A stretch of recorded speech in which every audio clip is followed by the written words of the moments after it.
Hi dear friends, welcome back to this channel. Today in this video I will show you how you can block someone on the mobile phone. So without wasting time, let's start video. So if you find this video is helpful for you, then please give like this video and subscribe our channel. So firstly open your dialer and then select the contact which you want to block. For example, I want to block this contact, then I will click on it and then click on these options.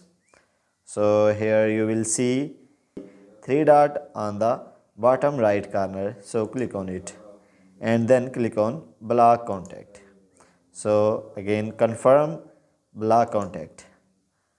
So guys, in this way your contact will be blocked.